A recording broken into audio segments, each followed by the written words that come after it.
வணக்கம். சுப்ரீம் செய்திகளுக்காக இரா செல்வமணி. புதுச்சேரி மாவட்ட ஆட்சியர் அலுவலகத்திற்கு வெடிகுண்டு மிரட்டல். மோப்பநாய் உதவியுடன் வெடிகுண்டு நிபுணர்கள் சோதனையில் ஈடுபட்டதால் பரபரப்பு. ஆசிரியர்களின் அனைத்து நிலை போராட்டத்திற்கும் அதிமுக என்றும் துணை நிற்கும். காத்திருப்பு போராட்டத்தில் ஈடுபட்டு வரும் ஒப்பந்த ஆசிரியர்களுக்கு ஆதரவு தெரிவித்து அதிமுக மாநில செயலாளர் அன்பழகன் பேட்டி. NRHM ஊழியர்களை பணி நிரந்தரம் செய்ய வலியுறுத்தல்.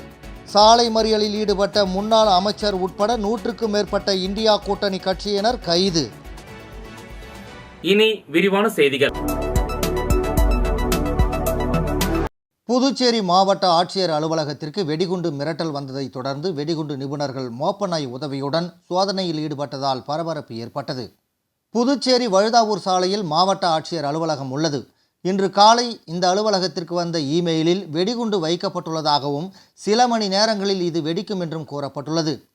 உடனடியாக இது குறித்து அருகில் உள்ள தன்வந்திரி நகர் காவல் நிலையத்திற்கு புகார் தெரிவிக்கப்பட்டது. போலீசார் விரைந்து வந்து ஆட்சியர் அலுவலக கதவை மூடி சோதனையிட்டனர். அப்பகுதியில் போக்குவரத்தை தடுத்து நிறுத்தினர். தீயணைப்பு வீரர்களும் வெடிகுண்டு நிபுணர்களும் சம்பவ இடத்திற்கு வந்து அரை மணி நேரத்திற்கு மேலாக சோதனையிட்டனர். சோதனையில் வெடிபொருள் எதுவும் சிக்கவில்லை. இது வெறும் புரளி என்பது உறுதி செய்ததை தொடர்ந்து தீயணைப்பு வீரர்களும் வெடிகுண்டு நிபுணர்களும் புறப்பட போக்குவரத்து தடை நீக்கப்பட்டு வாகனங்கள் அனுமதிக்கப்பட்டன. இது குறித்து தன்வந்திரி நகர் போலீசார் வழக்கு பதிந்து மிரட்டல் விடுத்தவர் குறித்து விசாரணை நடத்தி வருகின்றனர்.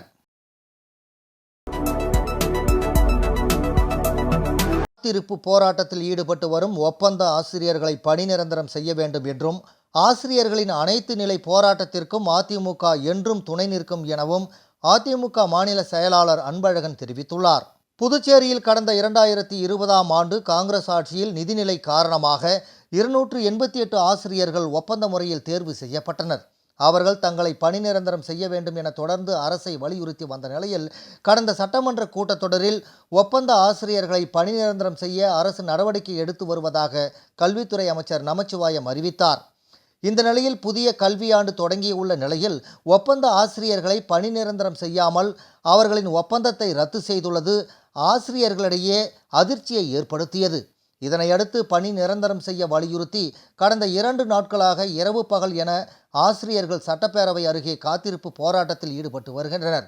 இந்த நிலையில் அதிமுக மாநில செயலாளர் அன்பழகன் இன்று நேரில் சென்று ஆசிரியர்களின் போராட்டத்திற்கு ஆதரவு தெரிவித்தார்.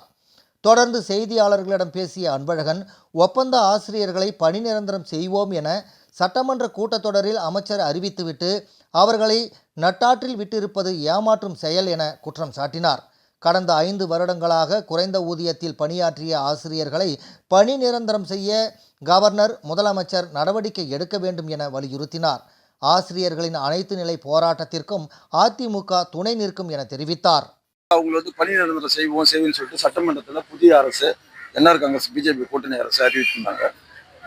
நடைபெற்ற கூட்டத்தொடரில் கூட கல்வி அமைச்சர், மரியாதைக்குரிய மாண்புமிகு கல்வி அமைச்சர் அவர்கள் உடனடியாக ஒப்பந்த ஆசிரியர்கள் அனைவரும் பணி நிரந்தரம் செய்யப்படும் சொன்னாங்க. அவர் சொன்னதை உண்மை நம்பி அவங்களாம் கூட அவருக்கு மாலைகளை, ரோஜா மாலை அதெல்லாம் போட்டாங்க, அவருக்கு போட்டாங்க, முதலமைச்சருக்கு போட்டாங்க. ஆனால் இன்றைய தினம் அவங்கள ஆண்டுதோறும் அந்த ஒப்பந்த பணியை நீட்டிப்பு செய்யக்கூடிய ஒரு இதை கூட தடை விதிச்சு அவங்கள முழுமையாக வேலையை விட்டு பணி நீக்கம் செஞ்சிருப்பதா தெரிகிறது. அவங்க கேட்டது எங்களை பணி நிரந்தரம் செய்யுங்கன்னு கேட்குறாங்க. ஆனால் இந்த அரசாங்கம் என்ன செய்யுதுன்னா அவங்கள வேலையை விட்டு வீட்டுக்கு அனுப்பிச்சிக்கிறாங்க. இது எந்த விதத்துலையுமே ஒரு நியாயமானது கிடையாது. ஒரு அரசாங்கம் தவறு செய்திருந்தாலும் கடந்த கால திமுக காங்கிரஸ் கூட்டணி அரசு இந்த ஆசிரியர் பணியிடங்களில் ஒப்பந்த அடிப்படையில் எடுத்தது தவறாக இருந்தாலும் தற்போதைய அரசானது அவங்களுக்கு தாய் உள்ளத்தோடு அவங்களுக்கு பணி நிரந்தரம் செய்ய வேண்டும் என்பது, பணி நிரந்தரம் செய்வது ஒரு தலையான ஒரு கடமையாகும். இந்த பிரச்சனையை ஏதோ அரசியல் கண்ணோட்டத்தோடோ அல்லது கொடுக்கல் வாங்கல், கையூட்டு பெறுதல் சம்பந்தமான விஷயத்திலேயோ இதில் அரசு ஏதோ முரண்டு பிடிப்பு தான் தெரிகிறது. இன்றைய தினம் கிட்டத்தட்ட 300க்கும் மேற்பட்ட ஒப்பந்த ஆசிரியர்கள் மழையும் பொருட்படுத்தாமல் இன்னைக்கு வீதியில இறங்கி போராடக்கூடிய ஒரு அபாயகரமான சூழ்நிலைக்கு தள்ளப்பட்டுறாங்க. இப்போ நீங்கள் புதுசாக வேலைக்கு நாங்கள் ஆள் எடுக்க போகிறோன்னு சொல்கிறீங்க. ஏற்கனவே 30 வயதுக்கு மேலே ஒப்பந்த ஆசிரியர் பணியில் இருந்தவங்களுக்கு இன்னைக்கு 36 வயசு 38 வயசு ஆகி போச்சு. அவங்க எப்படி புதிய வேலை வாய்ப்பில் தங்களை வந்து தேர்வுல கூட தங்களால் வந்து கலந்து கொள்ள முடியாத ஒரு சூழ்நிலை இன்னைக்கு ஏற்பட்டிருக்குது. அதனால வந்து மாண்பு முதலமைச்சர் அவர்கள் மரியாதைக்குரிய கல்வி அமைச்சரை அழைத்து கொண்டு துணைநிலை ஆளுநரை சந்தித்து இது சம்பந்தமான உண்மை நிலையை விளக்கி கூறி ஏற்கனவே ஒப்பந்த பணியில் இருந்த அத்தனை ஆசிரியர்களையும் என்ஆர்எச்எம் ஊழியர்களை பணி நிரந்தரம் செய்ய வலியுறுத்தி சாலை மறியலில் ஈடுபட்ட முன்னாள் அமைச்சர் உட்பட 100க்கும் மேற்பட்ட இந்தியா கூட்டணி கட்சியினரை போலீசார் கைது செய்ததால் பரபரப்பு ஏற்பட்டது. புதுச்சேரியில் தேசிய ஊரக சுகாதார இயக்கக அலுவலகத்தில் என்ஆர்எச்எம் ஊழியர்கள் பணி செய்து வருகின்றனர்.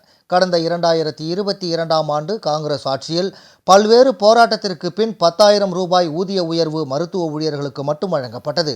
ஆனால் அலுவலக ஊழியர்களுக்கு பல்வேறு காரணங்களை காட்டி ஊதிய உயர்வு வழங்காமல் இருந்து வருகிறது. இந்த நிலையில் நேற்று முதல் என்ஆர்எச்எம் ஊழியர்கள் ஊதியத்தை உயர்த்தி வழங்க வேண்டும், பணி நிரந்தரம் செய்ய வேண்டும் உள்ளிட்ட பல்வேறு கோரிக்கைகளை வலியுறுத்தி புதுச்சேரி, காரைக்காலில் போராட்டத்தில் ஈடுபட்டு வருகின்றனர்.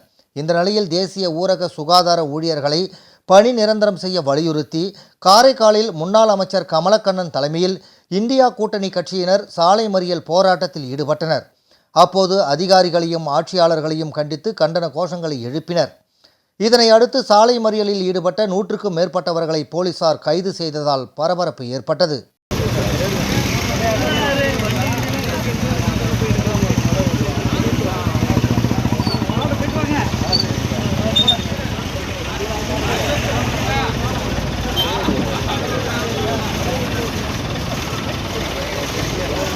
$10,000 $15,000 நாங்க வேலை செய்யறதுங்கிறது எங்களால முடியல, எங்களுக்கு கொடுங்கன்னு கேக்குறாங்க. அவங்க இந்த பாண்டிச்சேரியை சேர்ந்தவங்க தான். என்ஆர் பிஜேபி அரசு எப்பவுமே சொல்றாங்க டெல்லியில இருக்கிறவங்க இங்க இருந்தா எல்லாம் நடக்கும்னு. இந்த 650 ஏழைகள் வயிற்றுல அடிக்கிறாங்க. அதனால சாதாரண மக்கள் மருத்துவமனைக்கு போனா, பிரைமரி ஹெல்த் சென்டருக்கு போனாலோ, கம்யூனிட்டி ஹெல்த் சென்டருக்கு போனாலோ, ஜிஹெச்சுக்கு போனாலோ, அங்க வேலை செய்யக்கூடிய மருத்துவ ஊழியர்களால அவங்களுக்கு நோய் தடுப்பு நடவடிக்கைகள் எதுவும் செய்ய முடியல. எல்லாரும் பாதிக்கிறாங்க. பாம்பு கடி, நாய்க்கடி, ஆக்சிடென்ட், இந்த மாதிரி பிரச்சனை உள்ளவங்களுக்கான வியாதி இல்ல. இதெல்லாம் ஏழை மக்களுக்கு வைத்தியம் செய்யாம தனியார் மருத்துவமனைகள், பெரிய பெரிய நிறுவனங்கள் இருக்குல்ல, அவங்க எல்லாம் ஆதரிக்கிற மாதிரி பிஜேபி அரசு பாண்டிச்சேரியில மருத்துவத்திலையும் தனியாருக்கு ஆதரவா நிற்குதோ என்ற கேள்வி வருது. அதற்காக இங்க திடீர் சாலை மறியல் செஞ்சிருக்கிறோம். இது போன்ற சாலை மறியல்கள் நாளைய தினம், மறுதினம் காரைக்கால், பாண்டிச்சேரியில மற்ற இடங்களையும் தொடரும். இவங்களுக்கு தீர்வு செய்யற வரைக்கும் இந்தியா கூட்டணி சார்பாக அவர்களுக்கு ஆதரவான இந்த போராட்டங்களை நாங்கள் மேற்கொள்ள போகிறோம். புதுச்சேரியில் பைக் திருட்டில் ஈடுபட்ட தமிழக வாலிபரை கைது செய்த போலீசார் அவரிடமிருந்து ரூபாய் 1.5 லட்சம் மதிப்பிலான பைக்கை பறிமுதல் செய்தனர். புதுச்சேரி ஆரோவில்லை சேர்ந்த கொலுபேவ்ஸ் என்பவர் கடந்த மாதம் 27ஆம் தேதி 100 அடி சாலையில் உள்ள மேம்பாலத்தில் KTM பைக் சர்வீஸ் சென்டரில் நிறுத்தி வைக்கப்பட்டிருந்த தனது பைக் திருடு போனதாக முதலியார்பேட்டை காவல் நிலையத்தில் புகார் அளித்தார். இதனையடுத்து இன்ஸ்பெக்டர் கண்ணன் உத்தரவின் பேரில் சப் இன்ஸ்பெக்டர் முகமது ஷேக் அலாவுதீன் தலைமையிலான போலீசார் அங்கிருந்த CCTV காட்சிகளை ஆய்வு செய்து விசாரணை மேற்கொண்டனர். இதனிடையே முதலியார்பேட்டை போலீசார் கொம்பாக்கம் ஆற்றுப்பாலம் சந்திப்பு வாகன சோதனையில் ஈடுபட்டிருந்த போது வேகமாக பைக்கில் வந்த இளைஞரை பிடித்து விசாரணை மேற்கொண்டதில் அவர் முன்னுக்கு பின் முரணாக பதிலளித்தார். இதனால் சந்தேகமடைந்த போலீசார் அவரை காவல் நிலையம் அழைத்துச் சென்று விசாரணை மேற்கொண்டதில் கடலூர் மாவட்டம் காட்டுமன்னார்குடியைச் சேர்ந்த சங்கர் என்பதும் அவர் ஓட்டி வந்தது திருட்டு பைக் என்பதும் தெரிய வந்தது. இதனையடுத்து அவரை கைது செய்த போலீசார் அவரிடமிருந்து ரூபாய் 1.5 லட்சம் மதிப்பிலான பைக்கை பறிமுதல் செய்தனர். பின்னர் நீதிமன்றத்தில் ஆஜர்படுத்தி சங்கரை சிறையில் அடைத்தனர். புதுச்சேரியில் தனியார் தொழிற்சாலை நிறுவனர் பெயரில் ரூபாய் 5 கோடி மோசடி செய்த மேற்கு வங்கத்தை சேர்ந்தவரை சைபர் கிரைம் போலீசார் கைது செய்தனர். புதுச்சேரி மேட்டுப்பாளையம் பகுதியில் தனியார் தொழிற்சாலை உள்ளது. இங்கு சுவிக்கியா என்பவர் அதிகாரியாக வேலை செய்து வருகிறார். சம்பவத்தன்று அடையாளம் தெரியாத எண்ணிலிருந்து வாட்ஸ்அப் மெசேஜில் தொழிற்சாலையின் உரிமையாளர் பேசுவது போல் குறிப்பிட்ட வங்கிக்கு ரூபாய் 5 கோடியே 10 லட்சத்தை அனுப்ப சொல்லியதை நம்பி சுவிக்கியா அனுப்பி ஏமாந்தார். இது தொடர்பாக அவர் அளித்த புகாரின் பேரில் சைபர் கிரைம் இன்ஸ்பெக்டர்கள் தியாகராஜன், கீர்த்தி ஆகியோர் தலைமையில் போலீசார் வழக்கு பதிவு செய்து விசாரணை மேற்கொண்டனர். விசாரணையில் மோசடியில் ஈடுபட்டது மேற்கு வங்கத்தை சேர்ந்த மொபிகுல் அலாம் முலா என்பது தெரிய வந்தது. இதனையடுத்து தனிப்படை போலீசார் மேற்கு வங்கம் சென்று மொபிகுல் ஆலம் முலாவை கைது செய்தனர். பின் அவரது வங்கி கணக்கில் இருந்த ரூபாய் 2.3 கோடி பணத்தை போலீசார் மீட்டனர். அவரிடம் நடத்திய விசாரணையில் இந்த மோசடியில் மேலும் 5 பேர் ஈடுபட்டது தெரிய வந்தது. மொபிகுல் ஆலம் முலாவை புதுச்சேரி கோர்ட்டில் ஆஜர்படுத்தி போலீசார் சிறையில் அடைத்தனர். மதர் குளோரி நீட் பயிற்சி மையம் மூலம் நீட் பயிற்சி மேற்கொள்ளும் மாணவர்களுக்கு இலவச புத்தகங்கள் வழங்கப்பட்டது. காரைக்கால் மாவட்டத்தில் மதர் குளோரி நீட் பயிற்சி மையம் கடந்த 12 ஆண்டுகளாக செயல்பட்டு வருகிறது. நீட் தேர்வு கொண்டு வருவதற்கு முன்பிலிருந்து ஜிப்மர் தகுதி தேர்வு உள்ளிட்ட பல்வேறு பயிற்சிகள் அளிக்கப்பட்டு வந்தது. நீட் தேர்வு கொண்டு வரப்பட்டவுடன் நீட் தேர்வுக்கான பயிற்சியும் இங்கு அளிக்கப்பட்டு வருகிறது. மதர் குளோரி நீட் பயிற்சி மையத்தில் நடப்பாண்டில் 112 மாணவர்கள் நீட் பயிற்சி பெற்று வருகின்றனர். நீட் பயிற்சி பெற்று வரும் மாணவர்கள் அனைவருக்கும் இலவசமாக உயிரியல், வேதியியல், இயற்பியல் உள்ளிட்ட பாடங்களுக்கான புத்தகங்கள் வழங்கப்பட்டது. இந்த புத்தகங்கள் அனைத்தும் புதுச்சேரியில் உள்ள பிரபல மருத்துவமனைகளில் பணியாற்றும் மருத்துவர்களை கொண்டு தற்போதுள்ள நீட் பாடத்திட்டத்திற்கு ஏற்றவாறு வடிவமைக்கப்பட்டுள்ளது. நீட் பயிற்சி பெறும் மாணவர்களுக்கு தூய மரியன்னை பேராலய பங்குத்தந்தை பால்ராஜ்குமார் மற்றும் தூய மரியன்னை மேல்நிலைப்பள்ளி முதல்வர் அருட்தந்தை பீட்டர் பால்ராஜ் ஆகியோர் மாணவர்களை ஆசீர்வதித்து இலவச புத்தகங்களை வழங்கினர். இதில் மதர் குளோரி நீட் மையத்தின் நிறுவனர் அந்துவான் பிரபு, பயிற்சி மைய ஆசிரியர்கள் மற்றும் மாணவர்கள் கலந்து கொண்டனர். புதுச்சேரி திருபுவனை தொகுதி களித்தீர்த்தால் குப்பம் கிராமத்தில் கால்நடை மருத்துவ சேவையினை சட்டமன்ற உறுப்பினர் அங்காளன் தொடங்கி வைத்தார். புதுச்சேரி மாநிலம் திருபுவனை சட்டமன்ற தொகுதிக்கு உட்பட்ட களித்தீர்த்தால் குப்பம் கிராமத்தில் புதுச்சேரி அரசின் கால்நடை பராமரிப்பு துறை மூலமாக கால்நடை ஆரோக்கியம் மற்றும் நோய் கட்டுப்பாட்டு திட்டத்தின் கீழ் நடமாடும் கால்நடை மருத்துவ சேவையினை இன்று தொகுதியின் சட்டமன்ற உறுப்பினர் அங்காளன் கலந்து கொண்டு விழாவிற்கு தலைமை தாங்கி நிகழ்ச்சியினை தொடங்கி வைத்தார். மேலும் விழாவில் மதகடிப்பட்டு கால்நடை மருத்துவர் டாக்டர் செங்கேனி மற்றும் நடமாடும் கால்நடை மருத்துவ ஊர்தியின் மருத்துவர் டாக்டர் ஹேமந்த் மற்றும் ஊர் முக்கிய பிரமுகர்கள் பலர் கலந்து கொண்டனர். தேங்க்யூ. பாருப்பா, பத்மா கை நிறைய புதுசா வளையல் போட்டிருக்கா. அத நீங்க எப்ப பாத்தீங்க? கோயிலுக்கு போனப்ப பார்த்தேன். அப்போ கோவிலுக்கு போனது சாமியை கும்பிட இல்ல. ஏன்பா, ஏன் முன்னாடி வந்து நின்னு சாமி கும்பிட்டா நான் பார்க்க மாட்டேனா? எனக்கும் வேணும் புது வளையல். இப்ப தங்கத்தோட விலை என்னன்னு தெரியுமா? பாரு, ஜோஸ் ஆலுகாஸ்ல இப்போ ஒரு புது ஆஃபர் இருக்கு. தங்க நகைகளின் சேதாரத்தில் பிளாட் 50% தள்ளுபடி. புரிஞ்சுதா? குட். அப்படின்னா ஜோஸ் ஆலுகாஸ் போலாமா? புதுச்சேரி அரியாங்குப்பம் காக்கையன் தோப்பு அங்காளம்மன் கோவில் விழாவில் அதிமுக மாநில பொருளாளர் ரவி பாண்டுரங்கன் கலந்து கொண்டு அன்னதானம் வழங்கினார். புதுச்சேரி அரியாங்குப்பம் சட்டமன்ற தொகுதிக்கு உட்பட்ட காக்கையன் தோப்பு பகுதியில் எழுந்தருளியுள்ள மேல்மலையனூர் அங்காளம்மன் ஆலயத்தில் மயான கொள்ளை விழா நடைபெற்று வருகிறது. அதன் ஒரு பகுதியாக ஆலயத்தில் ரணகளிப்பு நிகழ்ச்சி நடைபெற்றது. இதில் அதிமுக மாநில பொருளாளர் ரவி பாண்டுரங்கன் சிறப்பு விருந்தினராக கலந்து கொண்டு சுவாமி தரிசனம் செய்தார். தொடர்ந்து விழாவில் பங்கேற்ற பக்தர்கள் அனைவருக்கும் அன்னதானமும் பூச்செடிகளும் வழங்கினார். இந்த நிகழ்ச்சிக்கான ஏற்பாடுகளை மாநில அம்மா பேரவை துணை செயலாளர் ஜீவா செய்திருந்தார். மேலும் தொகுதி கழக செயலாளர் ராஜா, அவைத்தலைவர் ராஜேந்திரன், வார்டு செயலாளர் பாலு, கழக நிர்வாகிகள் காண்டீபன், வேலு, பொன்னி, கண்ணன், மணி, வினோத், விஸ்வா, காத்தவராயன் உள்ளிட்ட கழக நிர்வாகிகள், பொதுமக்கள் பலர் கலந்து கொண்டனர்.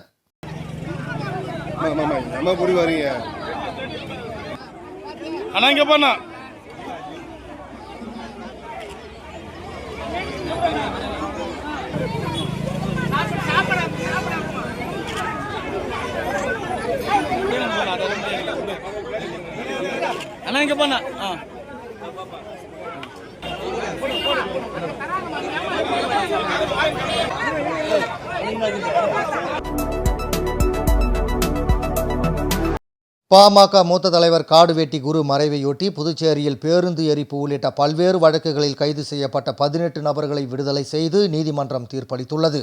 பாட்டாளி மக்கள் கட்சியின் மூத்த தலைவரும் வன்னியர் சங்க தலைவருமான காடுவெட்டி குரு கடந்த 2018ஆம் ஆண்டு மறைந்தார். அப்போது புதுச்சேரி காலாப்பட்டு அருகே பேருந்து எரிப்பு, கலவரம் உள்ளிட்ட பல்வேறு வழக்குகளில் பாட்டாளி மக்கள் கட்சி மற்றும் வன்னியர் சங்கத்தைச் சேர்ந்த 18 நபர்கள் மீது போலீசார் வழக்கு பதிவு செய்து சிறையில் அடைத்தனர். பின்னர் அவர்கள் அனைவரும் ஜாமீனில் வெளியே வந்த நிலையில் இந்த வழக்கு நீதிமன்றத்தில் நடைபெற்று வந்தது. இந்த வழக்கில் முதலியார்பேட்டையைச் சேர்ந்த இளம் வழக்கறிஞர் வேலு பிரபாகரன் நீதிமன்றத்தில் வாதிட்டதை தொடர்ந்து குற்றம் சாட்டப்பட்ட மண்டல செயலாளர் செய்யலால் அருள் உட்பட 18 நபர்களை விடுதலை செய்து நீதிமன்றம் தீர்ப்பளித்தது. இதனையடுத்து பாமக மாநில அமைப்பாளர் கணபதி திறம்பட வாதித்து வழக்கில் வெற்றி பெற்ற இளம் வழக்கறிஞர் வேலு பிரபாகரனுக்கு சால்வை அணிவித்து வாழ்த்து தெரிவித்தார். அப்போது நகர தலைவர் தமிழ்செல்வன், தலைமை நிலைய செயலாளர் சுப்பிரமணி, வன்னியர் சங்க மாநில பொறுப்பாளர் மணிரத்னம் உட்பட இளைஞர்கள் உடனிருந்தனர்.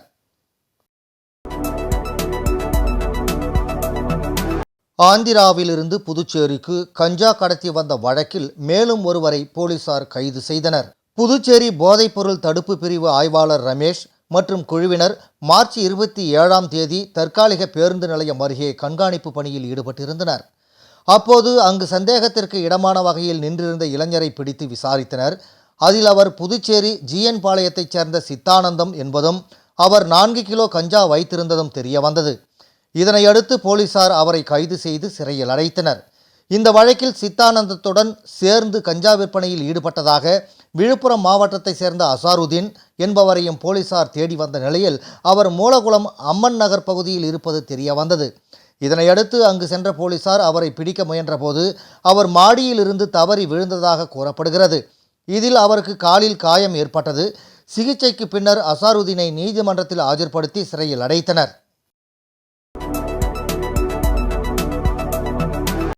புதுச்சேரியில் இணைய வழியில் 3 பேரிடம் ரூபாய் 1.57 லட்சத்தை மர்ம நபர்கள் மோசடி செய்தது குறித்து போலீசார் வழக்கு பதிந்து விசாரித்து வருகின்றனர்.